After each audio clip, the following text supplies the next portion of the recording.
Beekmantown High has had a school resource officer for years, but that's not the case for a lot of schools in the North Country, and many say they wish they had one.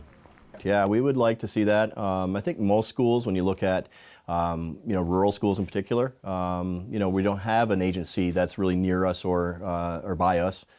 While Sable Valley Superintendent Paul Savage says it's more than just having an armed guard on school grounds. It's about having resources for parents and families and students and really be an active part of the school setting. We'd want that person to be kind of embedded into our school district, to be part of that, to have communications with students, non-law enforcement type of things, where they're actively involved in their lives and who can feel that support and then build that trust between law enforcement and our students and our parents and families. And so to me, it's just a definite gain for a school district to be able to get an SRO officer.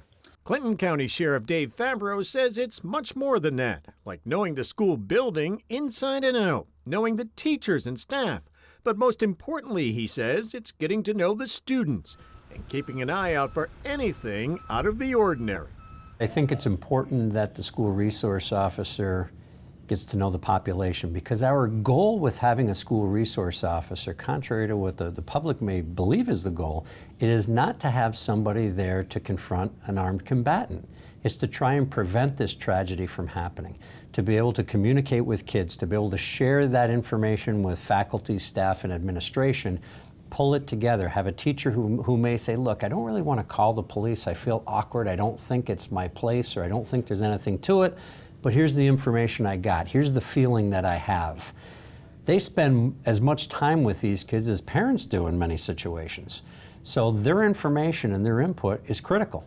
Currently, the Sheriff's Department oversees 3 school resource officers at CV Tech and in 3 schools, including Beekmantown.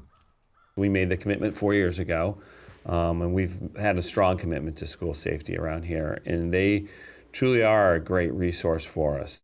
Superintendent Dan Manick says parents like having a school resource officer and find it reassuring. For just almost everybody's psyche, that just knowing that we have a school resource officer here in this day and age with everything that's going on, I'm sure it's better to have that than not have it and want it. Senate Republicans this week voted to increase state funding to put more school resource officers and mental health counselors in schools across New York, while Democrats in the Assembly have voted to toughen existing gun laws.